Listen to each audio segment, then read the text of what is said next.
Hi friends, welcome to Rupa IAS academy. Friends, మనకి నేను చూస్తే జూలై 2021 ఒక milestone in the space tourism. ఇంతకుముందే ఎగ్జాక్ట్లీ 9 days బ్యాక్ మీకు తెలుసు వర్జిన్ గ్యాలాక్టిక్ సంస్థ రిచర్డ్ బ్రాన్సన్ స్పేస్లోకి వెళ్ళారు. సో ఎగ్జాక్ట్లీ 9 days మళ్ళీ ఇంకొక రికార్డ్ అనమాట. ఈ రికార్డ్ ఏంటో చూద్దాం ఒకసారి. మీకు తెలుసు ఈ వ్యక్తి బ్లూ ఆరిజిన్ సంస్థ జెఫ్ బెజోస్ దీనికి అంతా కూడా నాయకత్వం వహించేది. ఈయన ఆధ్వర్యంలో ఈ బ్లూ ఆరిజిన్ 2000 ఇయర్లో స్టార్ట్ అయింది. 2000 ఇయర్లో బ్లూ ఆరిజిన్ అనే సంస్థ స్టార్ట్ అయింది. ఈ సంస్థ మనకి చూస్తే ఆ మెయిన్ పర్పస్ ఏంటంటే సంస్థది రీయూజబుల్ క్యాప్సూల్ తయారు చేయడం, స్పేస్ టూరిజం చీపర్ చేయడం, అదేవిధంగా మనకి అందరికీ అందుబాటులో ఉండేటట్టు స్పేస్ని తీసుకురావడం, స్పేస్ టూరిజం అనమాట. దాంట్లో భాగంగానే బ్లూ ఆరిజిన్ పోటాపోటీ వర్జిన్ గ్యాలాక్టిక్ బ్లూ ఆరిజిన్ అనమాట. కొన్ని విమర్శలు కూడా తీసుకోవడం జరిగింది. ఆ విమర్శ కూడా చెప్తాను దీంట్లో మీకు. అయితే ఈ బ్లూ ఆరిజిన్ జెఫ్ బెజోస్ అనే యొక్క బ్రదర్ మార్క్ బెజోస్ కూడా వెళ్ళారు. అన్నదమ్ములు ఇద్దరు, మరొక ఇద్దరు. ఈ ఇద్దరు కూడా వాలీ ఫంక్ డేమన్ ఇద్దరికి కూడా రికార్డులు. ఈమె వాలీ ఫంక్ 60 ఏళ్ల క్రితం నాసాలో ట్రైనింగ్ తీసుకుంటే స్పేస్లోకి వెళ్ళి అదృష్టం రాలేదు. 60 ఏళ్ల తర్వాత ఇప్పుడు వచ్చింది ఈమెకి. 82 years ఇప్పటికి. ఈమె రికార్డు బ్రద్దలు కొట్టిందనమాట. స్పేస్లోకి వెళ్ళిన ఓల్డెస్ట్ పర్సన్ ఎవరంటే వాలీ ఫంక్ ఈమె. ఇంతకుముందు జాన్ గ్లెన్ రికార్డు ఉండేది 77 సంవత్సరాలు, ఇప్పుడు 82 సంవత్సరాలు, 82 years రికార్డ్ అనమాట. అలాగే డేమన్ యంగెస్ట్ 18 years ఇద్దరు రికార్డు బదులు కొట్టారు. యంగెస్ట్ స్పేస్లోకి వెళ్ళిన యంగెస్ట్ పర్సన్ జూలై 20, 2021 ఈరోజు. ఎందుకంటే సో అమెరికా మూన్ పైన అడుగుపెట్టిన రోజు అనమాట జూలై 20. ఎగ్జాక్ట్లీ 52 years అవుతుంది. 69 కల్లా జూలై 20 అడుగుపెట్టారు. సో అందుకని జూలై 20న వీళ్ళు ప్లాన్ చేసుకున్నారు first crewed mission of Blue Origin, second overall Virgin Galactic తర్వాత. దీని గురించి ఒక వీడియో కూడా లాస్ట్ టైం చేస్తాను మీకు. సో పోటాపోటీ అన్నమాట, పోటీపడి మొత్తం 4 వెళ్ళారు. మార్క్ బెజోస్, జెఫ్ బెజోస్ అన్నదమ్ములు ఇద్దరు ప్లస్ వీళ్ళిద్దరు, మొత్తం 4 మంది. సో వీళ్ళు వెళ్ళి చూద్దాం ఒకసారి. వీళ్ళు న్యూ షెపర్డ్ అనే ఒక నౌకలో వెళ్ళారు. New Shepard. వాళ్ళేమో యూనిటీలో వెళ్ళారు, విఎస్ఎస్ యూనిటీ. ఇదేమో న్యూ షెపర్డ్. వీళ్ళు ఏం చేశారు, కర్మాన్ రేఖ దాటారు. కర్మాన్ లైన్, కర్మాన్ ఇదే కాంట్రవర్సీ. కర్మాన్ లైన్ అంటే మనకి 100 kilometers దగ్గరికి ఉంటుంది. కర్మాన్ లైన్ ట్రోపో ఆవర్ణము, స్టాటో ఆవర్ణము, మెసో ఆవర్ణము అంటే కర్మాన్ లైన్ ఇది 100 kilometers స్టాటో తర్వాత ఉంటుంది. మనకి 100 kilometers దాటి వెళ్ళిపోయి 106 kilometers, 100 kilometers లోపే వెళ్ళారు.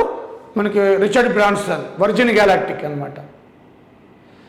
సో పూర్తి స్థాయిలో సబ్ ఆర్బిట్లోకి, స్పేస్ సబ్ ఆర్బిట్లోకి వెళ్ళింది ఏది అంటే న్యూ షెపర్డ్. ఇది మనకి ఇంపార్టెంట్ థింగ్. అలాగే సౌండ్ స్పీడ్ కంటే 3 times అంటే గంటకు 3700 kilometers స్పీడ్తో వెళ్ళారు. 10 నిమిషాలు 10 సెకండ్లకు వచ్చేసారు వెళ్ళి. సో సౌండ్ స్పీడ్ కంటే మనకి 3 రెట్లు స్పీడ్తో వెళ్ళింది న్యూ షెపర్డ్. అలాగే జర్మన్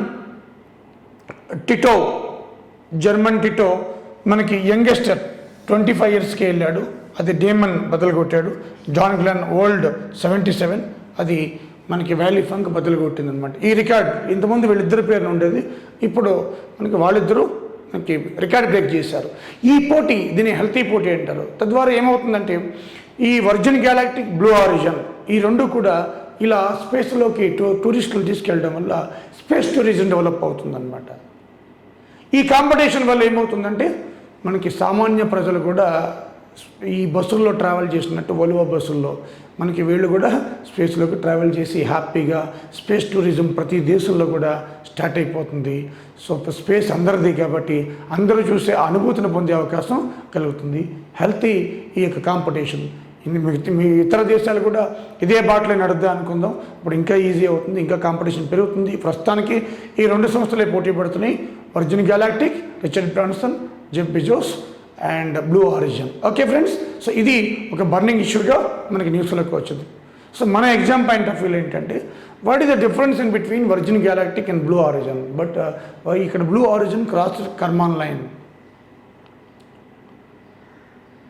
అలాగే ఇక్కడ యంగెస్టరు అండ్ ఓల్డ్ పర్సన్ స్పేస్లోకి వెళ్ళి రికార్డ్ అనమాట, అది వీళ్ళ యొక్క record. Okay friends, one more world wide controversy, ఇండియాలో కూడా పార్లమెంట్ అంతా కూడా మారుమోగిపోతుంది. అదే మనకి Pegasus malware steal. Pegasus malware అట అంటే ఎంతోమంది ఫోన్స్ హ్యాక్ చేశారు వరల్డ్ వైడ్, మన ఇండియా కాకుండా. ముఖ్యంగా రాహుల్ గాంధీ ఫోన్ కూడా 2 నెంబర్లు హ్యాక్ చేశారట. జస్ట్ మిస్డ్ కాల్ ఇచ్చి స్పైవేర్ చూపించి మొత్తం హ్యాక్ చేయడం అనమాట, తమ కంట్రోల్లో తీసుకోవడం. ఇది చేసిందట ఎన్ఎస్ఓ గ్రూప్, ఇజ్రాయెల్ చేసిందట. ఇది ఇండియా నుంచి ఒక వ్యక్తి ద్వారా వాళ్ళకి ఇది ఆర్డర్ వచ్చిందట, ఎన్ఎస్ఓ గ్రూప్. అసలు ఎన్ఎస్ఓ గ్రూప్ ఎక్కడ? Israel. World high class technology అనమాట ఇది ఎన్ఎస్ఓ గ్రూప్ డెవలప్ చేస్తుంది. ఇది ఓన్లీ ప్రభుత్వాలకి మాత్రమే ఇంటెలిజెన్స్కి సంబంధించి అన్నీ కూడా టెక్నాలజీ పరంగా సపోర్ట్ చేస్తుంది అనమాట. క్రైము, టెర్రరిస్టులకు సంబంధించి సమాచారాన్ని అందిస్తుంది. ప్రైవేట్ వాళ్ళకి ఇది తోడ్పడదు. అయితే దీనికి సంబంధించి 50 దేశాలు వివిధ ఆర్గనైజేషన్లు మెంబర్స్ హ్యాక్ అయ్యాట. దాంట్లో చూస్తే మనకి 1000 members from the full list identified అట, 600 పొలిటికల్ లీడర్స్ అట, 50 కంట్రీస్ అట, 189 జర్నలిస్టులు అట, top most 85 human rights activist అట, 65 బిజినెస్ పీపుల్ అట. ఇంతమంది ఫోన్స్ హ్యాక్ చేశారట ఎన్ఎస్ఓ గ్రూప్. పెగాసస్, ఇది పెగాసస్ మాల్వేర్ స్టీల్ అని. ఇప్పుడు రాహుల్ గాంధీ ఫోన్ కూడా ట్యాప్ చేశారట.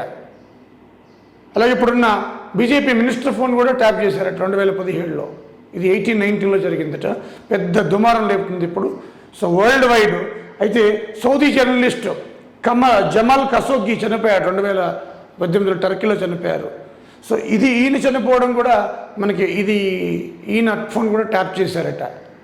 ఈయన ప్రియురాల ఫోన్ కూడా ట్యాప్ చేశారట. సో ఇవన్నీ కూడా మన న్యూస్లోకి వస్తున్నాయి. సో ఎన్ఎస్ఓ గ్రూప్ చేసింది పని. Pegasus comes under NSO group. ఇది ఒక టెక్నాలజీ సంస్థ. వరల్డ్ బెస్ట్ టెక్నాలజీ ఉంది దీని దగ్గర, ఇజ్రాయెల్ దగ్గర. సో ఏదైనా క్రైమ్ అంటే తీవ్రవాదుల కదలికలు కానీ వాళ్ళు వాడే టెక్నాలజీ అంతా కూడా వీళ్ళ దగ్గర ఉంటుంది మొత్తం.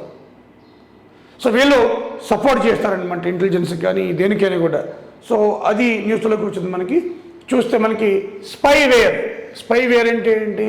It is the category of malicious software that can be used for neutral or nefarious purposes commonly used for the later అని ఇచ్చాడు ఇక్కడ. అంటే ఇది ఒక మాల్వేర్, మలాసియస్ మాల్వేర్ అంటే ఒక ప్రమాదకరమైన మాల్వేర్. సెల్ ఫోన్ మొబైల్లో చూపిస్తారు, లేదా దేంట్లో అయినా కీప్యాడ్లో. చూడండి ఇక్కడ టైప్స్ ఆఫ్ స్పైవేర్స్ ఇచ్చారు మీకు కూడా. యాడ్వేర్లో కానీ, కీ లాగిన్స్ కానీ, ట్రోజోన్స్లో కానీ, మీ పాస్వర్డ్ని కూడా మార్చేస్తారు చూడబడి. మొబైల్ స్పైవేర్, ఇప్పుడు మొబైల్ స్పైవేర్ ఎక్కువ నడుస్తుంది. సో ఇప్పుడేంటి, ఇదివరకైతే మనకి ఏదో లింక్ ఇచ్చేవాళ్ళు ప్రెస్ చేస్తే మన ఫోన్ అంతా హ్యాక్ అయ్యేది. ఇప్పుడు అలాగే మిస్డ్ కాల్ ఇస్తున్నారు, మనం ఉల్టా తిరిగి చేస్తే మొత్తం హ్యాక్ అయిపోతుంది. So beware missed calls. So ఇది స్పైవేర్ అంటాం. స్పైవేర్ అంటే మలాసియస్ ఒక సాఫ్ట్వేర్ అనమాట, అంటే ఫ్రాడ్ హ్యాక్ చేసేది మలాసియస్ సాఫ్ట్వేర్. సో స్పైవేర్ అనేది ఒక డేంజరస్ వైరస్. అది దేని ద్వారానో చూపిస్తారు ఎలక్ట్రానిక్ గూడ్స్లోకి, జాగ్రత్తగా ఉండాలి. బట్ మన దేశంలోనే ప్రముఖుల మెంబర్స్ అన్ని కూడా హ్యాక్ అయ్యాయి అనమాట. ఇది న్యూస్లోకి వచ్చింది. ఇప్పుడు పెద్ద గందరగోళం నడుస్తుంది. ఎన్ఎస్ఓ గ్రూపు, ఇజ్రాయెల్, పెగాసస్ చెప్పాను. ఇది పెగాసస్ సంస్థ. పెగాసస్ ఇది ఇంపార్టెంట్. పెగాసస్ ఇది NSO group, Israel. World top most organisation ఇలాంటి వాటిలో. ఓకే, సో పెగాసస్ అట, ఇది గుర్తుపెట్టుకోండి. ఎగ్జామ్ పాయింట్ ఆఫ్ వ్యూలో చాలా ఇంపార్టెంట్. ఓకే ఫ్రెండ్స్, మనం చూస్తే ఈ పిక్చర్లో ఉన్న అమ్మాయి వైదేహి డోంగ్రే. ఈమెకి మిస్ ఇండియా USA 2021 కిరీటం దక్కింది. So Vaidehi Dongre corona miss India USA 2021 award అనమాట. ఓకే ఫ్రెండ్స్, ఈ ట్రైన్ చూడండి, మాగ్లేవ్ ట్రైన్, చైనా. ఇది ప్రోటోటైప్. మాగ్లేవ్ అంటే మ్యాగ్నెటిక్ లివిటేషన్ అంటాం. చైనా నిన్న ప్రకటించింది ఈ ట్రైన్ అట ప్రపంచంలోనే ఫాస్టెస్ట్ ట్రైన్ అట. యాక్చువల్గా జపాన్ 603 కిలోమీటర్స్ మాగ్లేవ్, అది ఎప్పుడో ప్రయోగించింది. కానీ రన్నింగ్లో అంత స్పీడ్ లేదు. ఇది చైనా నిన్న ప్రయోగించింది. 600 km/h అట రన్నింగ్ ట్రైన్. ఇక్కడ షిడాంగ్ province కిండావ్. So maglev train, China అనేది 600 km ట్రైన్ ప్రోటోటైప్. ఇది డిజైన్ అనమాట. చూడండి ఏ విధంగా ఉందో, బుల్లెట్ ట్రైన్లా ఉంది. మాగిలేవ్ వరల్డ్ ఫాస్టెస్ట్ ఇన్ చైనా. జపాన్ది కూడా ఉంది 603, అది ప్రయోగం చేశారు. ఓకే, ఒక బర్నింగ్ ఇష్యూ ఏంటంటే కోఆపరేటివ్ సొసైటీస్. ఈ కోఆపరేటివ్ సొసైటీస్ రాష్ట్ర జాబితాలో ఉంటాయి. దీన్ని యూపీఏ గవర్నమెంట్ 97వ రాజ్యాంగ సవరణ చేసి 2011లో ఫిబ్రవరి 15, 2012 నుంచి అమల్లోకి తీసుకొచ్చి ఒక 3 సవరణలు చేసింది. దాంట్లో 19(1)(c) అంటే సంఘాలు ఏర్పరచుకోవచ్చు అనమాట. సహకార సంఘాలు ఏర్పాటు చేసుకోవడం ఇది ఫండమెంటల్ రైట్ అని చెప్పింది. అలాగే 43(b) ఆర్థిక సూత్రాల అభివృద్ధి, అంటే 43(b)లో డిపిఎస్పి డెవలప్మెంట్, ఆర్థిక సూత్రాల అభివృద్ధి జరగాలి, సంఘాల అభివృద్ధి జరగాలి. అలాగే మూడోది ఏంటంటే పార్ట్ 9(b) యాడ్ చేసి, పార్ట్ 9లో బి యాడ్ చేసి 243(ZH2) ZT ఆర్టికల్ క్రియేట్ చేశారు. సహకార సంఘాలు, కోఆపరేటివ్ సొసైటీస్. యాక్చువల్గా ఇది రాష్ట్ర జాబితా కోఆపరేటివ్ సొసైటీస్ అనేది. మరి కేంద్రం ఇది అమెండ్మెంట్ చేసిందనమాట, అది చెల్లదు అని చెప్పింది. కేసు పొరుగు ప్రారం ఏంటంటే, కేసు చూస్తే గుజరాత్ గవర్నమెంట్ 2013లో కోర్టుకి వెళ్ళింది, హైకోర్టు కూడా చెల్లదు, కేంద్ర ప్రభుత్వం పెత్తనం రాష్ట్రాల మీద చెల్లదు అని చెప్పింది. అది సుప్రీంకోర్టుకి వెళ్ళింది, సుప్రీంకోర్టు కూడా అదే చెప్పింది, సమర్థించింది గుజరాత్ హైకోర్టు. నిన్న మనకి సుప్రీంకోర్టు జడ్జిమెంట్లో గవాయ్, జోసెఫ్, నారిమన్ వీళ్ళ ముగ్గురు కూడా. దీంట్లో జోసెఫ్ మొత్తం 97 రాజ్యాంగ సవరణ మొత్తం కొట్టేయండి అని చెప్పాడు అనమాట, కంప్లీట్ రద్దు చేయండి అని. కానీ మల్టీ స్టేట్స్ కోఆపరేటివ్ సొసైటీస్ మాత్రం 243(ZR) ఇది అమల్లో ఉంటుంది, ఇది తప్ప మిగతావన్నీ అమల్లో ఉండవు అని చెప్పడం జరిగింది. సో ఒక 1243(ZR) ప్రకారం మల్టీ స్టేట్ కోఆపరేటివ్ సొసైటీస్ ఏవైతే ఉంటాయో అవి మాత్రం అమల్లో ఉంటాయి. సో ఎందుకు కొట్టేసింది సుప్రీంకోర్టు అంటే వివాదం ఈ గుజరాత్ కోర్టుకి వెళ్ళినప్పుడు 2013లో మనం చూస్తే సుప్రీంకోర్టు తీర్పు ఇవ్వకముందు హైకోర్టు తీర్పిస్తేనే వీళ్ళు సుప్రీంకోర్టుకి వచ్చారు. దాంట్లో ముఖ్యంగా నారిమన్, జోసెఫ్, గవాయ్ ముగ్గురు సభ్యుల ధర్మశాస్త్రం ఇలా ఇచ్చిన తీర్పు.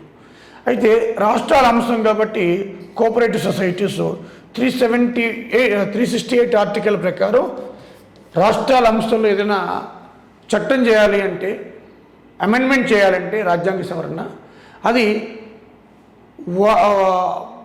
స్పెషల్ మెజారిటీ ప్లస్ అంటే 2/3 majority plus parliament half of the states approve తీసుకోవాలి, ఆమోదం పొందాలి. అలా చేయకుండా ఏకపక్షంగా సెంట్రల్ చేయడం అనేది మనకి ఇది కుదరదని చెప్పి రాష్ట్రాల అంశంలోకి చొరబడలేరు మీరు అని చెప్పి సుప్రీంకోర్టు చెప్పడం జరిగిందనమాట. So 243(ZR) multi state cooperative societies, అలాగే 243 ఇక్కడ ఇచ్చారు మీకు already 243(ZH2) ZT cooperative societies part 9(b). ఇవి 97 అమెండ్మెంట్ యాక్ట్ 2011లో చేశారు, 2012లో అమల్లోకి వచ్చింది. చాలా ఇంపార్టెంట్ అమ్మా ఇది, ఇటు పాలిటీలో వస్తుంది, కరెంట్ డేటా కూడా. ఓకే.